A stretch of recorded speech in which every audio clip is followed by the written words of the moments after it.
आज हम लोग टाइम एंड वर्क स्टार्ट करते हैं। अभी कोरोना प्रॉब्लम लेकर के इंस्टीट्यूशन बंद है, इसलिए घर बैठे आप लोग जो भी संभव हो सकता है थोड़ा बहुत इसी के थ्रू पढ़ लीजिए।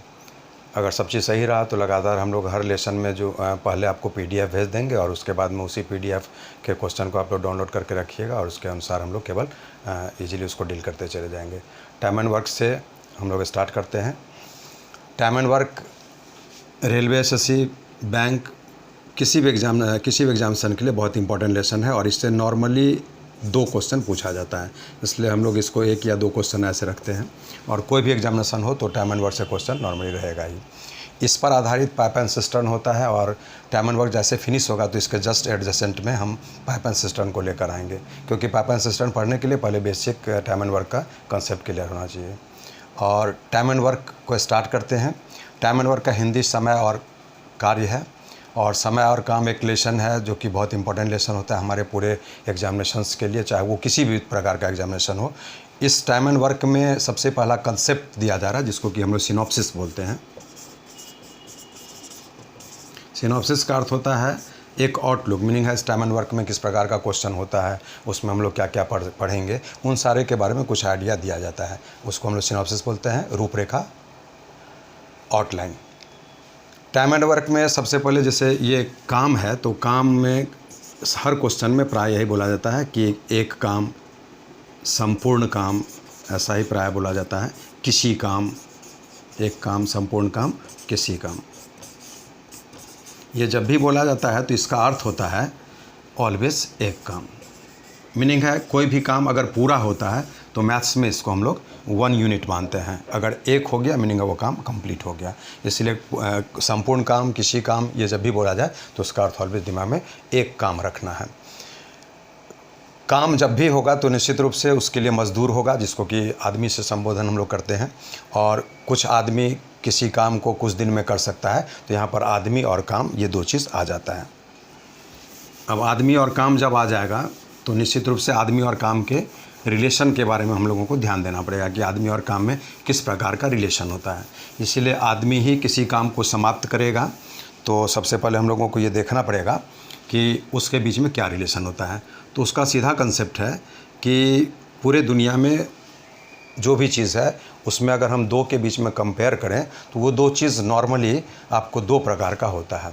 एक डायरेक्टली प्रोपोर्शनेट हो सकता है कोई भी 2 टर्म्स, और एक इन्वर्सली प्रोपोर्शनेट हो सकता है।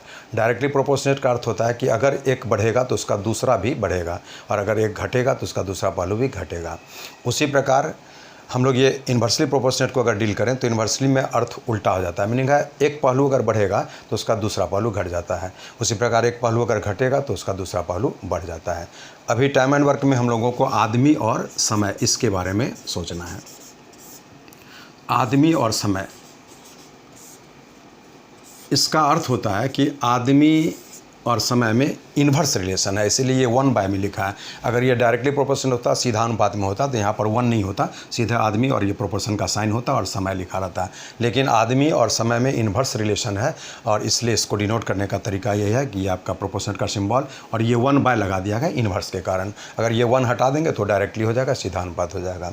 आदमी और समय में उल्टा अनुपात क्यों होता है, इन्वर्स रिलेशन क्यों होता है, वो आप समझ सकते हैं इस प्रकार से, इस एग्जाम्पल से। जैसे अगर 10 आदमी के द्वारा कोई काम 5 दिन में समाप्त होता है, उसी काम को एक आदमी के द्वारा कितने दिन में पूरा किया जा सकता है, ऐसा सिचुएशन जब भी होगा तो यहाँ पर लॉजिकल अप्रोच में पहले सोचिए कि यहाँ पर मज़दूर 10 है, समय लगता है 5 दिन। अब मज़दूर यहाँ पर 1 हो गया, इसका अर्थ क्या है कि मज़दूर का संख्या कम कर दिया गया। तो प्रैक्टिकल बात है कि मज़दूर अगर कम हो जाएगा तो काम को फिनिश करने में समय ज़्यादा लगता है। इसलिए यहाँ पर अब आपको ये ज़्यादा करना पड़ेगा, क्योंकि यहाँ पर मज़दूर का संख्या कम है और यहाँ पर समय ज़्यादा लगेगा। इसी से हम लोग ये तो समझ गए कि आदमी की संख्या और समय में इन्वर्स रिलेशन होता है, क्योंकि मज़दूर हम जैसे कम कर रहे हैं तो यहाँ पर समय ज़्यादा लग जा रहा है। अब उत्तर देने के लिए ज़्यादा समय आखिर कितना लगेगा, वो कैसे हम लोग डील करेंगे, तो यहाँ पर मन में तो आ गया कि समय ज़्यादा लगेगा, इसलिए ये आपका 5 डेज़ है। और इसको ज़्यादा करने के लिए हम लोग यहाँ पर इसी से कैलकुलेट करते हैं। ये 10 और ये 1 है, तो ऊपर में बड़ा रहेगा 10, नीचे में ऐसा, तो इसको कैलकुलेट कर देने से यहाँ पर आ जाता है 50 डेज़। मीनिंग है जिस काम को 10 आदमी मिल करके 5 दिन में कर सकता था, उसी काम को एक सिंगल आदमी अगर करता रहे तो निश्चित रूप से वहाँ पर 50 डेज लगेगा काम को फिनिश करने में। तो ये इन्वर्स रिलेशन क्या होता है, उससे ये क्लियर हो गया है कि आदमी अगर कम होगा तो समय ज़्यादा लगेगा। यहाँ देख सकते हैं कि आदमी कम है 10 और 1 कम हो गया, समय आपको ज़्यादा लगा, जैसे ये 5 था और ये 50 हो गया। यही इस पूरे चैप्टर का फंडामेंटल कंसेप्ट है। इसीलिए अब इसके आगे हम लोग बढ़ते हैं कि कभी कभार ये जो जैसे 1 आदमी 2 आदमी 3 आदमी ऐसा मिलकर काम करता है, तो उसमें फिर समय हम लोग कैसे निकालते हैं, उसके लिए यहाँ पर कुछ इसका कंसेप्चुअल फार्मूला होता है जिसको हम लोग ट्रिक बोलते हैं, और उसको यहाँ डील किया जाता है। जैसे एक एग्जांपल दिया जा रहा है पहले XY के टर्म में। A किसी काम को X दिन में कर सकता है और B उसी काम को Y दिन में कर सकता है। A और B मिलकर उस काम को कितने दिन में समाप्त करेंगे। तो आपके SSC में मेनली और कभी कभार रेलवे में भी इस बीच करीब 5-7 साल से ऐसा देखा गया है कि बहुत सारे क्वेश्चंस में जो ट्रिक हम लोग लगाते हैं वो एज ए क्वेश्चन पूछा जा रहा है। मीनिंग है जैसे लगातार बहुत वर्षों तक ये पूछा गया कि यहाँ पर 10 दिन, यहाँ 15 दिन, 20 दिन, 30 दिन, ये आज भी पूछा जाता है, लेकिन उसी को एक 2 एग्जामिनेशन में ऐसा कन्वर्ट कर दिया गया कि यहाँ पर डिजिट नहीं दे करके जो फार्मूला का कंसेप्ट है वही दे दिया गया। मीनिंग है X और Y के टर्म में आपका क्वेश्चन ही खुद दे दिया, जो एक फार्मूला के रूप में आप याद रखते हैं।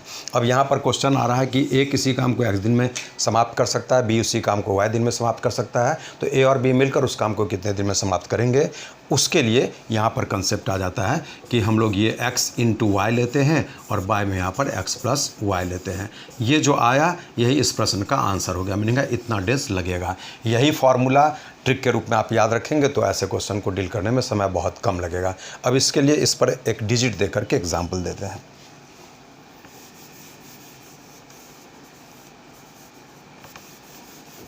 जैसे देखिए एक एग्जाम्पल बहुत बार पूछा हुआ क्वेश्चन भी है, डिजिट भी जनरली यही दे देता है, ऐसे चेंज भी करता है। क्वेश्चन इसका यही बन रहा है कि A किसी काम को 10 दिन में समाप्त कर सकता है, जबकि B उसी काम को 15 दिन में समाप्त कर सकता है। A और B मिलकर उस काम को कितने दिन में समाप्त करेंगे। तो सबसे पहले हम लोग अभी देखें हैं जो ट्रिक का कंसेप्ट, उसके अनुसार इसका आंसर देते हैं और फिर इसके फंडामेंटल को दिखाएंगे, बेसिक मैथड। मीनिंग जब भी कोई मैथ्स आप पढ़ते हैं तो पहले बेसिक मैथड जो फंडामेंटल कन्वेंशनल मैथड कराता है वो ज़रूरी होता है, क्योंकि उससे आपका बेसिक स्ट्रांग होता है। और उसके बाद समय बहुत कम दिया जाता है, इसलिए कम समय में ज़्यादा प्रश्नों का आंसर देने के लिए निश्चित रूप से आपको ट्रिक की अप्रोच को भी अडॉप्ट करना पड़ेगा। लेकिन सबसे पहले फंडामेंटल क्लियर होना चाहिए। अभी हम आपको पहले ट्रिक दे रहे हैं, उसके बाद इसका कंसेप्ट दिखाएंगे फंडामेंटली ये क्वेश्चन कैसे बनता है। ये जस्ट एक स्टार्टिंग है, पहला क्वेश्चन है, एग्जाम्पल ये सिनॉप्सिस समझाया जा रहा है उसका आंसर। अब उस कंसेप्ट के अनुसार आज दोनों मिलकर क्या समय लेंगे, तो उसके लिए सीधा यहाँ पर कंसेप्ट है कि आप यहाँ पर 10 और 15 को मल्टीप्लाई करिए, नीचे में 10 और 15 को ऐड कर दीजिए। इसी को जब हम कैलकुलेट करते हैं तो यहाँ पर आ जाता है 6 डेज। ये 25 है, 6 टाइम्स में कैंसिल हो जाएगा, तो आपके प्रश्न का आंसर आ गया 6 डेज। तो ये ट्रिकी अप्रोच है। अब यहाँ पर देखिए, जब A अकेला काम करता है 10 दिन लगता है, B अकेला उसी काम के लिए आता है 15 दिन में फिनिश करता है। जब A और B मिल जाएगा तो निश्चित रूप से ये 10 और 15 से समय कम लेगा। क्यों? क्योंकि A और B दोनों एक दूसरे को हेल्प करेगा, इसलिए समय आपका कम लगेगा। और कम लगेगा तो देखिए 10 और 15 जो है उससे ये आपका कम आ गया।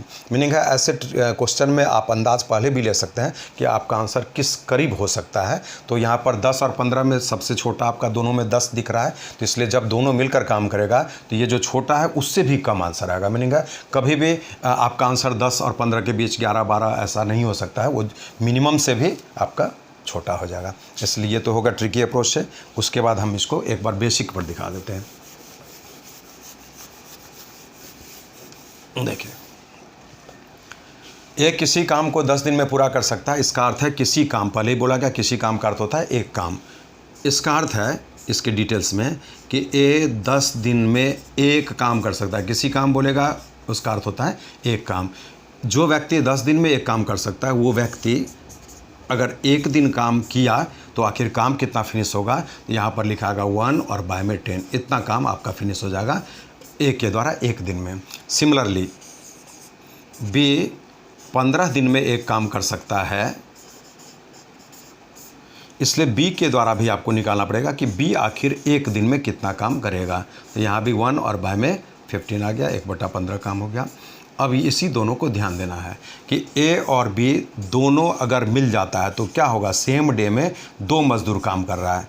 डे आपका एक ही बीतेगा, लेकिन मज़दूर वहाँ पर ए भी है और बी भी है, इसलिए वर्क ज़्यादा होता जाएगा।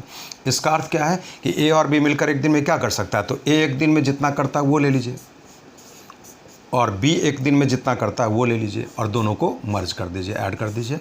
इसका अर्थ हो गया कि ए और बी मिलकर के मात्र एक दिन में इतना काम कर सकता है। तो ये आपका आएगा कितना, उसके लिए यहाँ पर भरवली कैलकुलेट कर लीजिए। यहाँ से 15 और 10 है, इसका एलसीएम 30 हो जाएगा। 10 से ये 3, 15 से 2 5, 1/6 आ जाएगा, इतना डेज।